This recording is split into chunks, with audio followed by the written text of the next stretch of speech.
The cosmic rescue. The asteroid field wasn't supposed to be this active.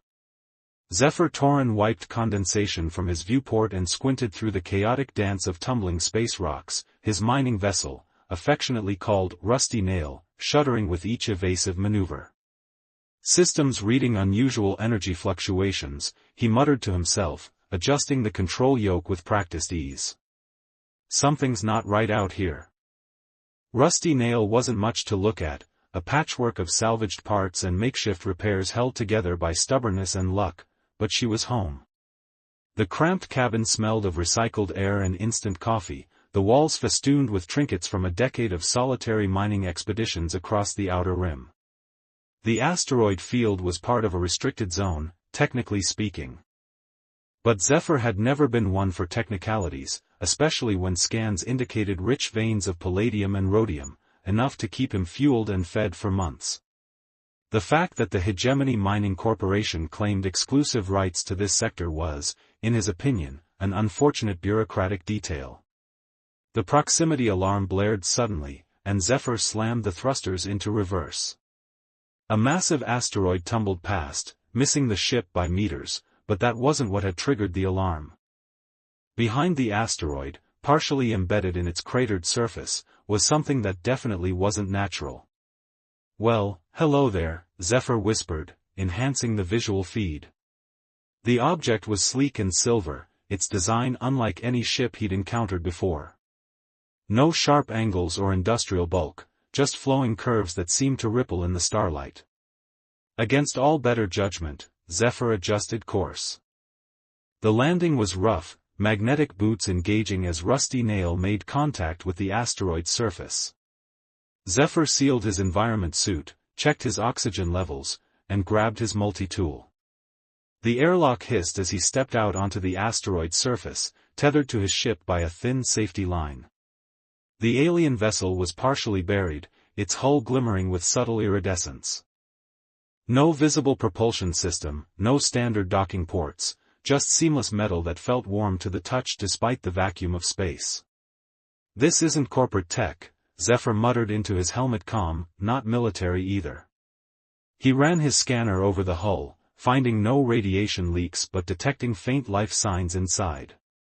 Something, or someone, was alive in there. After 20 minutes of careful examination, Zephyr found what appeared to be an access panel.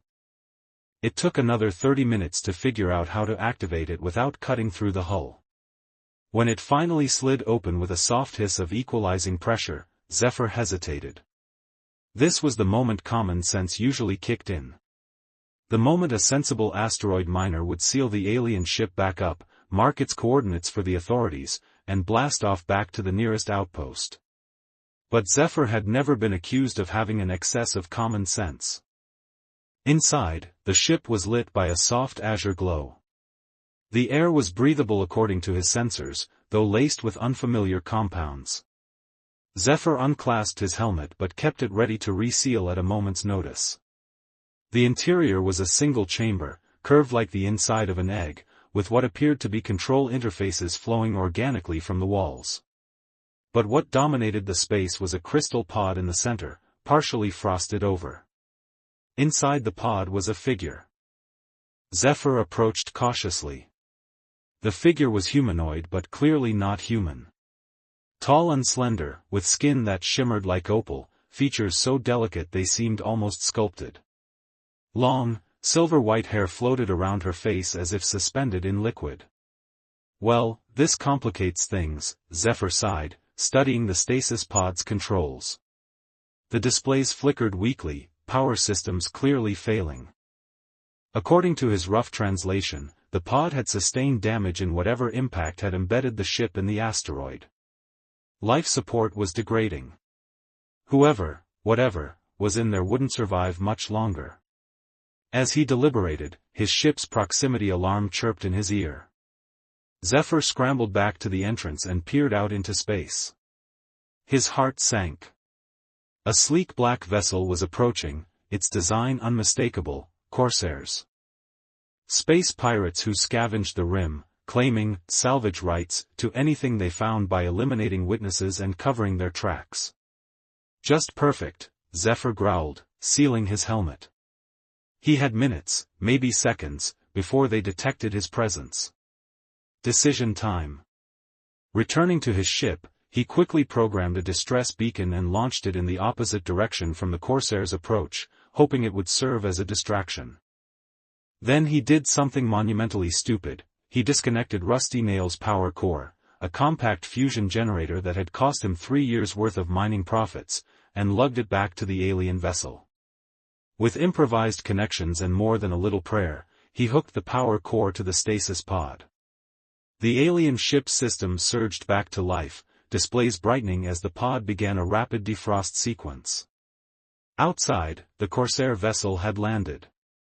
He could hear the metallic clunk of magnetic boots on the asteroid's surface. Come on, Zephyr muttered, watching the pod's progress. The figure inside twitched slightly, eyelids fluttering. The sound of cutting tools reached him from the ship's entrance. The Corsairs were breaking in. The pod hissed open just as 3 figures in black environment suits appeared in the doorway, weapons drawn.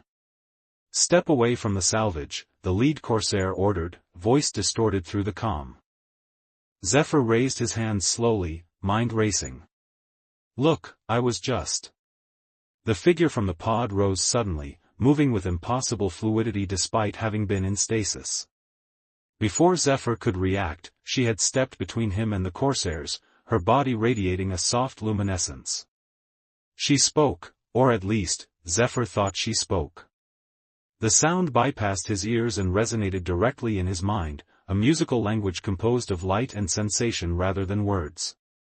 The Corsairs froze, then convulsed, their weapons clattering to the ground before they collapsed in heaps. Zephyr stared, mouth agape. Are they? The alien woman turned to him, eyes like liquid mercury, pupils ringed with violet. Again came that strange not-quite speech, but this time he could almost understand it, as if his brain was rapidly adapting to her form of communication. They sleep, she said /thought, the concept forming in his mind. As I did. You woke me. Zephyr swallowed hard. Your pod was failing. I couldn't just leave you. Her head tilted, studying him with ethereal intensity. Why? It was a simple question with a complicated answer. Why had he risked his life for an alien in a stasis pod? Why had he sacrificed his ship's power core? Why was he standing here talking to her instead of running for his life? Seemed like the right thing to do, he said finally, shrugging. Her expression didn't change, but he felt a ripple of something, amusement, perhaps, wash over him. I am Lysithea, her thoughts formed in his mind, clearer now. Queen Sovereign of the Etherian Empire. Zephyr blinked. I'm Zephyr. Asteroid miner. Currently stranded, I might add.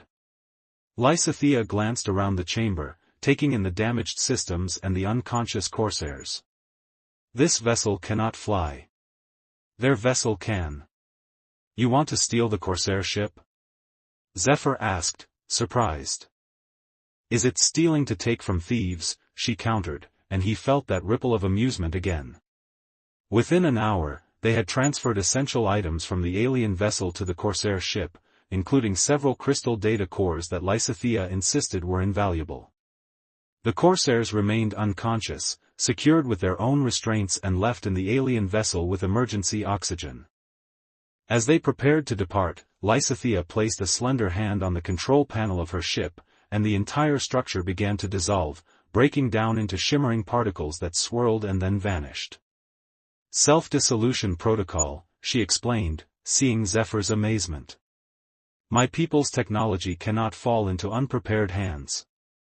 The Corsair ship was far more advanced than Rusty Nail had been, with actual living quarters and a functional food synthesizer. As they pulled away from the asteroid, Zephyr felt a pang of loss for his shabby old vessel but consoled himself with the knowledge that he'd acted according to his conscience. Once they were safely navigating open space, Lysithea studied him with those unsettling mercury eyes. You have saved the sovereign of a civilization your kind has yet to encounter, she said, her thoughts flowing more naturally into his mind now. Such an act does not go unrewarded among the Etherians. Zephyr raised an eyebrow. I'm not looking for a reward.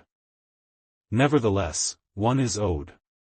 She gestured, and a holographic display appeared between them, showing a world of breathtaking beauty, crystal spires rising from emerald forests, oceans that shimmered with bioluminescence, floating islands wreathed in prismatic mist. This is Elysium, the jewel of our outer colonies. I offer you dominion over it and all its wonders. Zephyr stared at the hologram, then at the alien queen, his mind struggling to process what she was proposing. You're offering me a planet? Lysithea inclined her head slightly. It is the least I can offer the one who preserved the lineage of the Etherian throne. As the Corsair ship accelerated toward the coordinates Lysithea had programmed, Zephyr found himself utterly speechless for perhaps the first time in his life. A lonely asteroid miner with a questionable record and more debt than sense, suddenly offered rulership of an alien paradise.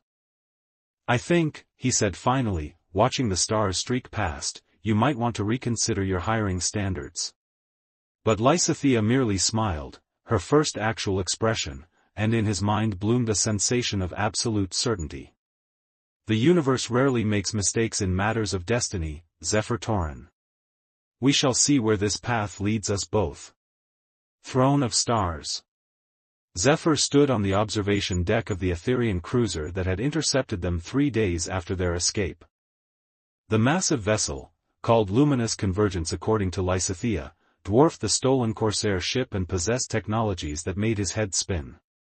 The deck's transparent floor and ceiling created the illusion of standing in open space, stars streaming past as they traveled at speeds he couldn't comprehend. Still processing? Asked a voice behind him. He turned to find Commander Talia, the ship's stern-faced security chief, watching him with barely concealed suspicion. Unlike Queen Lysithea's ethereal appearance, Commander Talia looked more conventionally humanoid, though her copper-toned skin had a subtle metallic quality and the irises of her eyes shifted color with her moods, currently a wary amber. Just wondering if I'm dreaming, Zephyr admitted. A week ago I was mining asteroid scraps. Now I'm on a starship the size of a small city, headed to become ruler of an alien paradise world. Talia's expression remained impassive. The Queen's decision is unprecedented. You think she's made a mistake, Zephyr said. It wasn't a question. What I think is irrelevant. The Queen Sovereign's will is absolute. Talia's eyes shifted to a deeper orange. Though I admit curiosity about what qualities she sees in you that merit such extraordinary favor. Zephyr snorted. Join the club. I've been asking myself the same question. Before Talia could respond, the air between them shimmered, and Lysithea appeared. Unlike her physical presence, which was solid and substantial, this projection had a translucent quality, though her mercury eyes remained just as piercing. Commander, Lysithea's thoughts brushed against their minds. Leave us. Talia bowed deeply and retreated without comment, though her eyes flashed a vivid crimson before she turned away. Your security chief doesn't approve of me, Zephyr observed once they were alone. Talia served my mother before me. She is traditional in her views. Lysithea's projection moved closer. We approach Elysium. Are you prepared? Zephyr laughed, the sound echoing in the vast observation deck. For what? To rule a world? I can barely manage my own laundry. You underestimate yourself, Lysithea's thoughts carried a warm undercurrent he hadn't felt before. I have watched you these past days. You learn quickly. You think unconventionally. You show compassion without weakness. Those are pretty low bars for planetary rulership. Perhaps by your understanding. Her projection rippled slightly. But there is something else, something I sensed while in stasis. Something that drew me to consciousness even before you connected your power source. Zephyr turned back to the stars. And what's that? Resonance, she said simply. A harmony that exists between certain souls across species, across time. It is rare and valuable. Before Zephyr could ask what exactly that meant, the ship decelerated with a gentle pulse that seemed to momentarily fold space around them.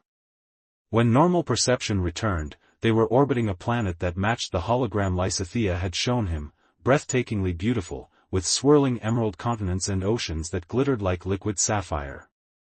Elysium, Lysithea's projection announced, her mental voice rich with pride. The actual planetfall ceremony was a blur to Zephyr. The cruiser descended through iridescent clouds to land on a massive crystal platform outside a city that seemed to have grown organically from the landscape rather than being built upon it. Structures of living crystal and luminous material rose in harmonious arrangements, connected by bridges that appeared to be made of solid light. A delegation awaited them, tall, elegant beings similar to Lysithea but with subtle variations in their opalescent skin tones and features. They knelt as one when Queen Lysithea emerged from the ship, Zephyr following awkwardly in the formal Etherean attire he'd been provided, a suit that seemed woven from liquid starlight, uncomfortable in its perfection. Lysithea spoke aloud for the first time since he'd met her, her actual voice a melodic cascade of sounds that reminded Zephyr of crystal wind chimes. The assembled dignitaries responded in kind, though their mental signatures brushed against his consciousness as well, curiosity, confusion, and in some cases, clear displeasure. One figure stood out, a male Etherean with eyes of deep indigo who remained standing slightly longer than the others, his gaze fixed on Zephyr with unmistakable hostility. "Who's that?" Zephyr asked quietly when the formal greetings concluded. "Orion," Lysithea replied mentally, for his ears alone. "Regent of Elysium since my father's passing. He has aspirations." "Great," Zephyr muttered. "Political intrigue. Just what I signed up for." The procession moved from the landing platform to the central citadel, a towering structure of spiraling crystal that caught the light of Elysium's twin suns and fractured it into prismatic displays that danced across the city.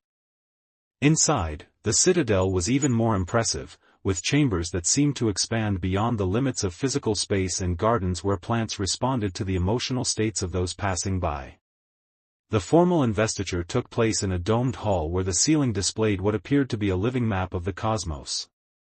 Zephyr stood before hundreds of Etherean dignitaries as Lysithea placed a circlet of strange metal upon his brow, cool at first touch, then warming to become almost unnoticeable. "I present Zephyr Torin," Lysithea announced mentally to all assembled, her thoughts amplified somehow to fill the vast space.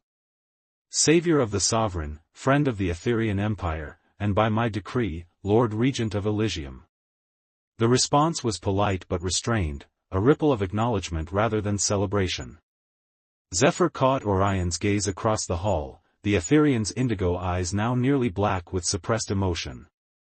Later, in the private chambers assigned to him, a suite so luxurious it made him uncomfortable, Zephyr removed the circlet and examined it. The metal was unlike anything he'd seen before, with depth that seemed to shift as he turned it in his hands. "It's called stellarite," Lysithea said, entering without announcement. Her actual physical presence now, not a projection. "Formed in the hearts of dying stars." "Is it supposed to do something?" Zephyr asked. "It attunes to your thoughts, grants you certain authorities within our systems." She moved closer, taking the circlet gently from his hands and replacing it on his brow. "It also marks you as under my personal protection." "I think I might need it," Zephyr admitted. "Your former regent looks like he's contemplating 50 ways to space me." Lysithea's lips curved in a small smile. "Orion is ambitious but not foolish. He will adapt." "Why me?" Zephyr asked suddenly. "Really? There must be thousands of Etherians more qualified to govern this world." Lysithea was silent for a long moment, her mercury eyes studying him with that unsettling intensity. "Walk with me," she said finally. She led him through passages that seemed to shift and rearrange themselves, eventually emerging onto a secluded terrace overlooking the vast bioluminescent ocean. Night had fallen, and the twin moons of Elysium cast silver paths across the gently undulating water. Elysium is not merely a paradise, Lysithea said, her mental voice soft. It is a nexus point, a place where the boundaries between dimensions grow thin. It houses technologies even my people consider ancient and dangerous.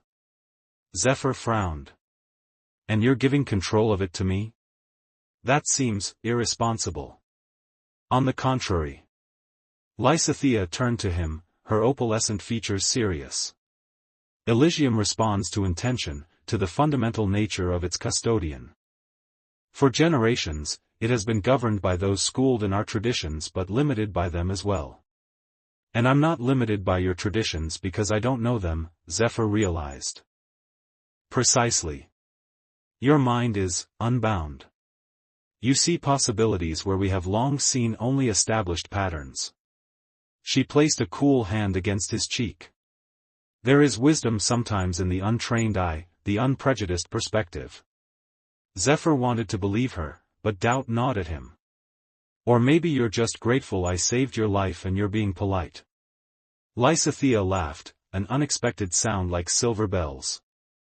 I assure you, Zephyr Torin, gratitude would not compel me to entrust an empire's treasure world to an unsuitable guardian. Before he could respond, an alarm sounded, not harsh like human emergency systems but a resonant chime that seemed to vibrate through the very structure of the citadel. Lysithea's expression shifted instantly to alert concern.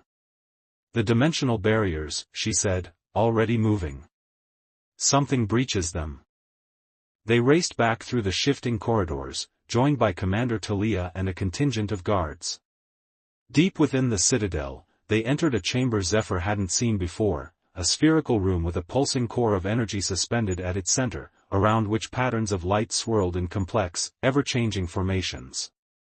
The nexus, Lysithea explained quickly. The point where Elysium connects to other realities.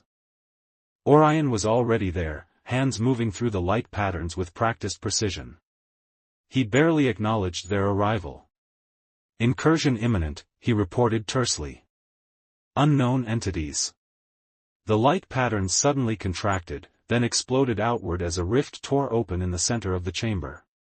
Through it came writhing shadows that seemed to absorb the light around them, creatures similar to the ones Lysithea had rendered unconscious on the asteroid, but larger, more defined. Void walkers, Talia growled, drawing a weapon that hummed with potent energy. The shadows coalesced into humanoid forms with too many limbs, their bodies composed of what looked like fragments of shattered space. They moved with unnatural speed, overwhelming the guards with ease. Zephyr found himself pushed behind Lysithea as she raised her hands, light gathering between her palms. The shadow creatures recoiled from her power but didn't retreat, circling warily. How did they find us? Orion demanded, his own hands weaving complex patterns that strengthened the barriers around the nexus. They followed, Zephyr realized suddenly. From the asteroid.